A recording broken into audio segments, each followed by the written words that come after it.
Nos encontramos ahora al otro lado del abismo que dijimos marcaba la gran división en el libro de Génesis. A partir de este capítulo, el ambiente es completamente diferente. La Biblia va ahora a pasos más lentos y nosotros iremos también más despacio.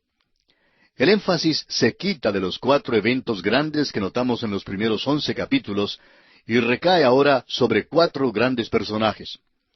Abraham está comprendido entre los capítulos 12 al 23.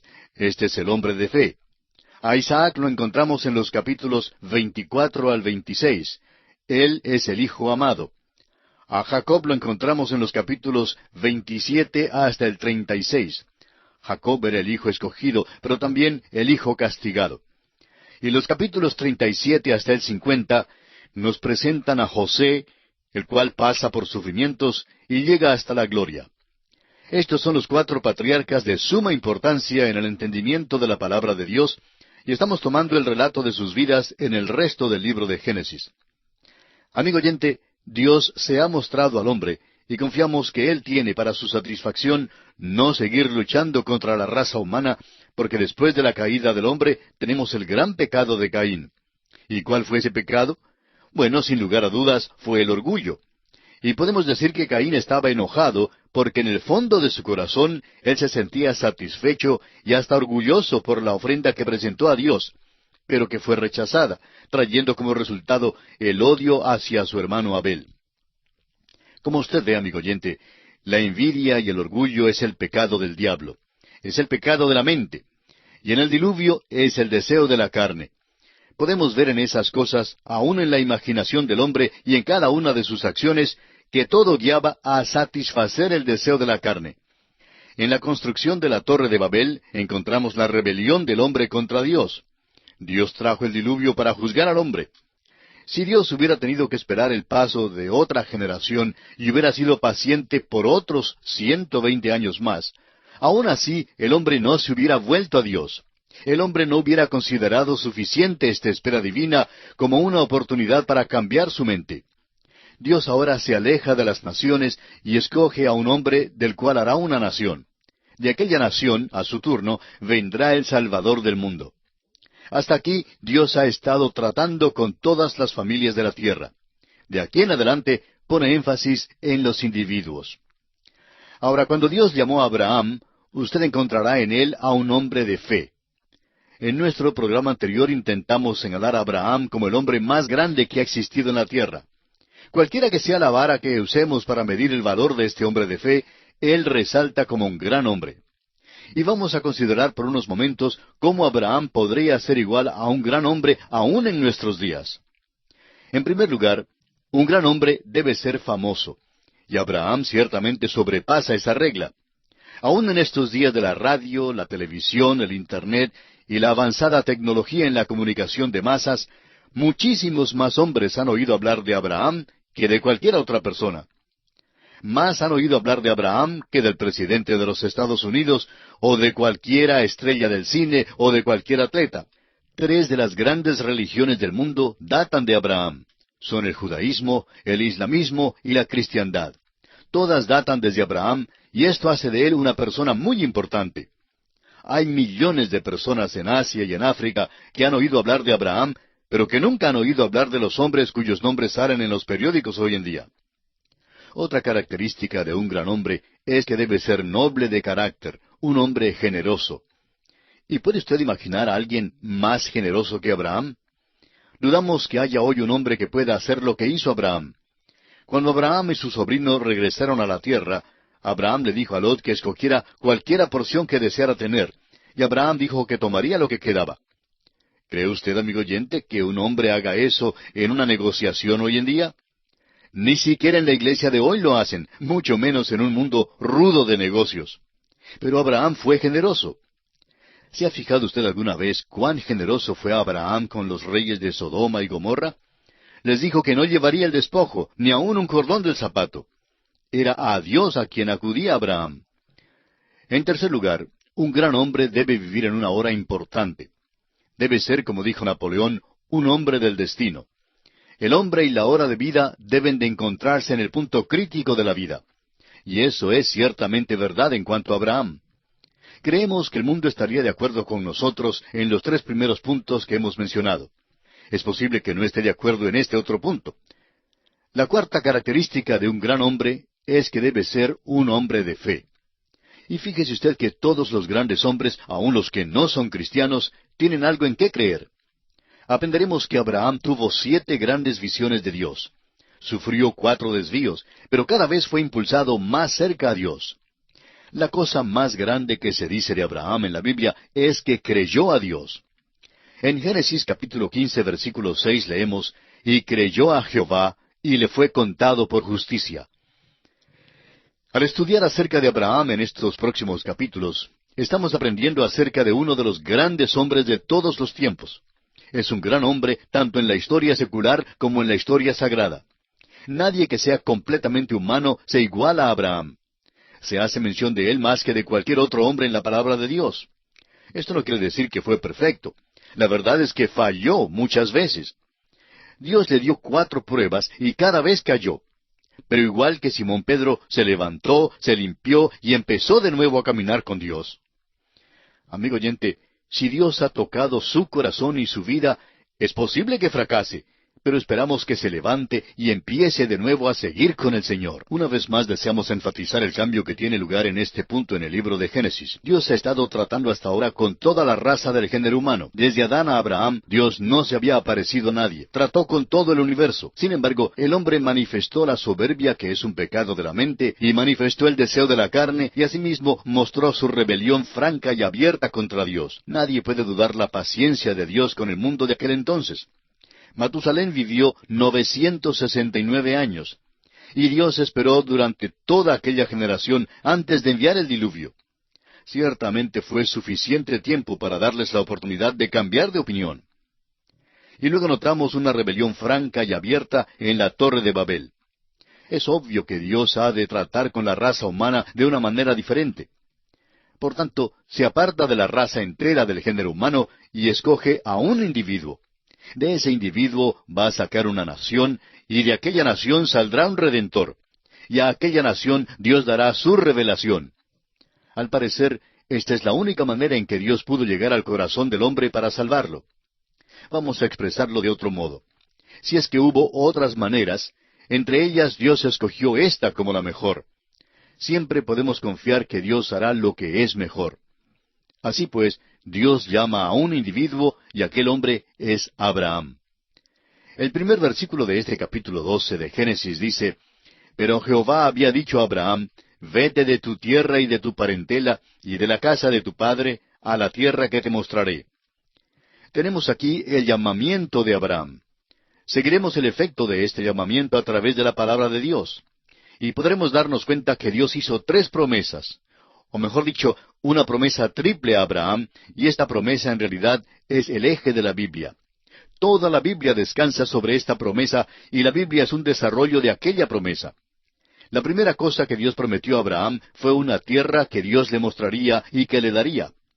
Los versículos 2 y 3 dicen, «Y haré de ti una nación grande, y te bendeciré, y engrandeceré tu nombre, y serás bendición.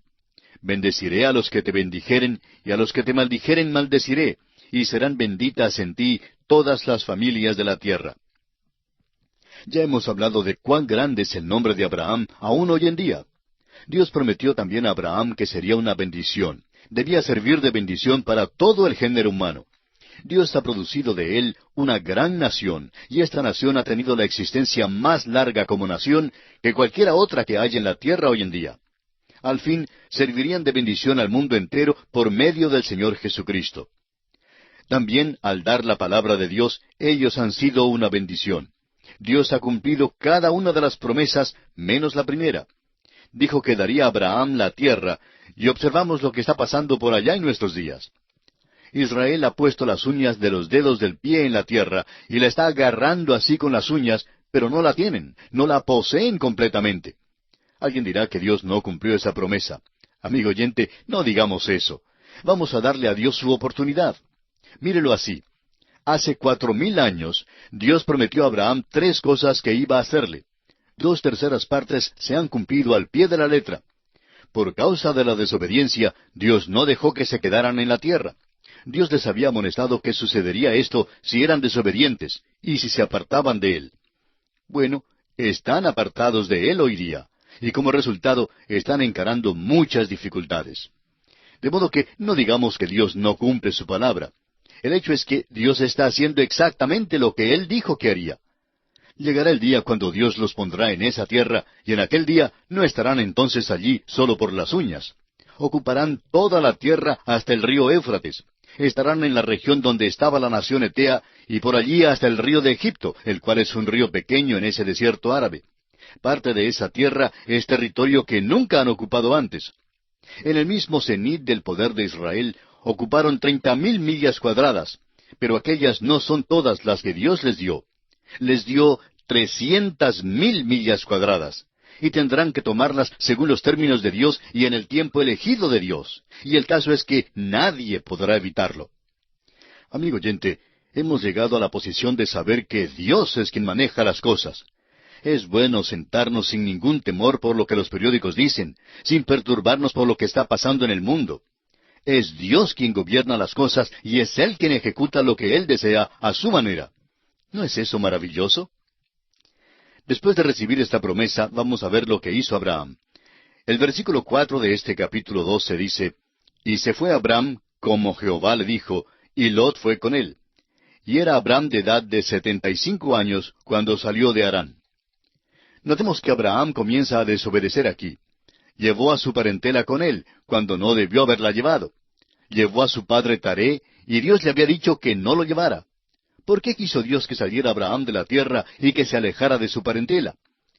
La respuesta la encontramos en el libro de Josué, capítulo 24, versículo 2. Dice, «Vuestros padres habitaron antiguamente al otro lado del río, esto es, Taré, padre de Abraham y de Nacor, y servían a dioses extraños». Note usted, amigo oyente, que el mundo estaba ya perdido en aquel entonces. Dios tuvo que actuar así para salvar la humanidad. Otra alternativa era destruirlos a todos y comenzar de nuevo. Y me alegro que no lo hiciera, porque si lo hubiera hecho no estaría yo aquí, porque yo también soy pecador. El hecho es que todos los pecadores debían ser destruidos. Gracias a Dios que Él es un Dios de misericordia y bondad y que salva a los pecadores. El versículo 5 de este capítulo 12 dice, «Tomó pues Abraham a Sarai su mujer, y a Lot hijo de su hermano, y todos sus bienes que habían ganado, y las personas que habían adquirido en Harán, y salieron para ir a tierra de Canaán, y a tierra de Canaán llegaron». Claro que tenía que llevar a su costilla, pero ¿por qué lleva a su sobrino y al padre?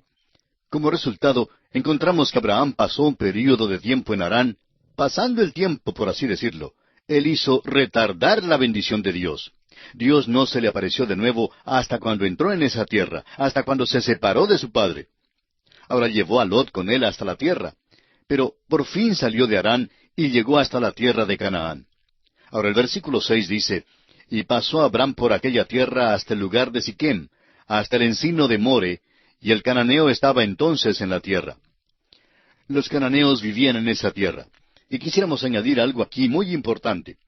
Muchísimas personas creen que Abraham dejó un lugar terrible en Ur de los Caldeos y que llegó a una tierra de trigo y vino, a una tierra de leche y miel donde todo era agradable. Ellos creen que Abraham verdaderamente mejoró su situación cuando llegó a esta tierra. Bueno, eso no es verdad. Sabemos hoy por medio de la arqueología que Ur de los Caldeos tenía una civilización superior, una civilización maravillosa. Creemos que a lo mejor Abraham disfrutaba de una bañera en su casa. Bueno, dejó todo eso para llegar a la tierra de Canaán, y el cananeo todavía estaba en la tierra. Estos hombres no eran civilizados, sino bárbaros y paganos. El punto no es que Abraham mejora de situación, sino que Abraham obedece a Dios. El punto central aquí es su obediencia. Ahora que ha obedecido a Dios y ha llegado a la tierra, veremos lo que pasa. El versículo 7 de este capítulo 12 de Génesis dice, «Y apareció Jehová a Abraham y le dijo, A tu descendencia daré esta tierra. Y edificó allí un altar a Jehová, quien le había aparecido». Debemos hacer caso de esto. Mientras que Abraham estuviera en la tierra de Harán, el lugar de demora, Dios no se le apareció. Pero aquí Dios se le aparece la segunda vez, y Abraham edifica un altar al Señor. Una de las razones por la cual hoy muchos de nosotros no recibimos bendición al leer la Biblia es porque no vivimos de conformidad con la luz que tenemos. La Biblia condena a los que no hacen eso. Si obedeciéramos a Dios, vendría más bendición. Dios no se le aparece a Abraham hasta cuando Abraham está listo a actuar en obediencia a Dios y a vivir de conformidad con la luz que tenía. Luego Dios está dispuesto a aparecerle de nuevo. Abraham responde edificando un altar. Veremos que Abraham es un verdadero constructor de altares donde quiera que iba. Ahora el versículo 8 dice, Luego se pasó de allí a un monte al oriente de Betel, y plantó su tienda, teniendo a Betel al occidente y Ai al oriente. Y edificó allí altar a Jehová, e invocó el nombre de Jehová. Abraham hizo dos cosas cuando entró en esa tierra. Plantó su tienda. Eso sería algo así como comprarse un nuevo apartamento. De todas maneras, ha llegado. Planta su tienda, allí es donde va a vivir. Luego edificó un altar. Ese fue su testimonio para Dios. Donde quiera que Abraham iba, dejaba un testimonio para Dios. Ahora, ¿qué clase de testimonio tiene usted, amigo oyente? No es menester poner un tratado enfrente de su casa, no tiene que escribir Jesús salva en la parte de atrás de su carro para luego manejar como un maniático en la autopista. Amigo oyente, ese no es un testimonio de ninguna manera. Este hombre Abraham tranquilamente adoraba a Dios y los cananeos pronto comprendieron lo que hacía. El versículo 9 dice, Y Abraham partió de allí, caminando y yendo hacia el Negev. Ese es un buen rumbo. Hace más calor por allí y es mejor clima. Bueno, este hombre viaja hacia el sur, es nómada. Y así llegamos a una mancha en su vida. En realidad, esta es la segunda mancha. Los versículos 10 hasta el 12 nos dicen, Hubo entonces hambre en la tierra, y descendió Abraham a Egipto para morar allá, porque era grande el hambre en la tierra. Y aconteció que cuando estaba para entrar en Egipto, dijo a Sarai su mujer, He aquí ahora conozco que eres mujer de hermoso aspecto. Y cuando te vean los egipcios dirán, Su mujer es, y me matarán a mí, y a ti te reservarán la vida. Abraham estaba en la tierra, y ese era el lugar de bendición. Dios nunca le dijo que saliera de ella. Pero vino el hambre a la tierra, y nos parece ver a Abraham una mañana saliendo de la tienda y diciendo, Sarai, me parece que todo el mundo se va para Egipto. Hay hambre, como bien sabes, y se está empeorando la situación. No sería malo que hagamos los arreglos para salir de aquí. Y suponemos que Sarai dijo, Lo que tú digas, Abraham, soy tu esposa e iré contigo. Después de algunos días, y cuando Abraham hablaba con algunos de los viajeros, oyó a alguno de ellos que venía del norte que dijo, La situación se está agravando y está llegando hasta el sur. Por tanto, Abraham le dijo a Sarai aquella noche, Creo que sería bueno que arreglemos el equipaje y nos vayamos a Egipto. Ahora recuerde, amigo oyente, que Dios nunca le dijo a Abraham que saliera de esa tierra. Cuando Dios se le apareció la última vez, le dijo que esta era la tierra. Dios prometió dársela y bendecirlo en la tierra y hacer de él una bendición a otros. Pero Abraham no creyó a Dios y así decidió bajar hasta la tierra de Egipto. Esta tierra de Egipto aquí en las Escrituras es un tipo del mundo. Notará usted que eso es a través de todas las páginas de la Biblia. Bueno, Abraham bajó hasta allá. Es asombroso cómo el mundo atrae al cristiano hoy en día. Tantos cristianos buscan justificarse por lo que hacen. Dicen, ¿no ve, hermano, que no nos es posible asistir al culto el domingo en la noche porque tenemos que levantarnos muy temprano el lunes para ir a trabajar? Amigo oyente, todo el mundo tiene que levantarse temprano. Y es asombroso que hay algunas personas que bien pueden ir a un banquete durante la semana y sentarse durante un programa largo y pesado de mucha música y mucho hablar, pero entonces no se preocupan de levantarse temprano la mañana siguiente para ir a su trabajo. Es asombroso cómo el mundo atrae a los cristianos hoy día y cómo ellos a su vez se justifican. Si usted se hubiera tropezado con Abraham cuando iba para Egipto y le hubiera dicho, «Espera un momento, Abraham, llevas un mal rumbo. No debes seguir así, debes quedarte en tu tierra». Abraham quizá le hubiera dado una justificación muy buena. Tal vez hubiera dicho, «Pues mire, las ovejas se están enflaqueciendo y no hay pasto donde ellas puedan comer. Hay bastante pasto allá en Egipto y por tanto nos vamos para allá». De modo que se fueron a Egipto y de inmediato encararon problemas. Vemos algo aquí que es muy interesante porque Abraham tropieza con dificultades y es por causa de la esposa, porque Sarai, su esposa, era muy hermosa. Y usted sabe que hace algunos años se encontraron en las cuevas cerca del Mar Muerto lo que han llamado los rollos del Mar Muerto. Bueno, cuando los desenrollaron, se dieron cuenta que eran los capítulos 12, 13, 14 y 15 del libro de Génesis. Pero no fue el texto como nosotros lo tenemos hoy. Más bien era una interpretación del texto. Se describía allí la hermosura de Sarai, dando en realidad su fisonomía y declarando cuán hermosa era esta mujer, confirmando a la vez lo que la palabra de Dios dice, que Faraón deseó tomarla por mujer. Este mismo rollo da una descripción del capítulo 13, donde Dios le dijo a Abraham que caminara a lo largo y a lo ancho de la tierra. Este rollo da un relato directo de Abraham con respecto a su viaje. Y lo más interesante es que este texto no es escritura, pero simplemente confirma lo que dice la escritura. Y también confirma el hecho de que esa tierra era exactamente como Dios dijo que era. Se le llama una tierra de leche y miel, y era una tierra muy fértil. Fue gloriosa en aquel día. Cuando lleguemos al libro de Deuteronomio, veremos lo que sucedió en esa tierra. Sin embargo, en ese tiempo hubo hambre, y este hombre Abraham bajó hasta Egipto. Pero reconoció que tropezaría con dificultades allí por causa de la hermosura de su esposa. El versículo 13 dice, «Ahora pues, di que eres mi hermana, para que me vaya bien por causa tuya, y viva mi alma por causa de ti». Esta fue una verdad parcial la que dijo. Parte de la verdad, a veces, es peor que toda la verdad. Y él la dijo para engañar. El faraón entonces tomó a Sarai. En aquellos días se requería un período de preparación para la mujer antes que llegara a ser la esposa de un soberano. Y ya aprenderemos de esto cuando lleguemos al libro de Esther. Durante ese período, pues, Dios apareció a Faraón y le dijo, «No tomes a esa mujer, es mujer de otro hombre».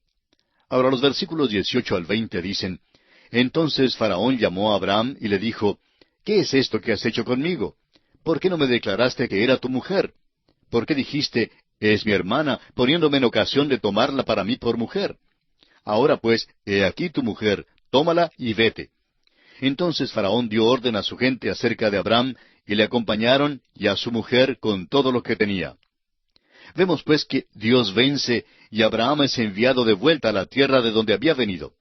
Note usted que Dios no se le aparece a Abraham mientras estuvo en la tierra de Egipto.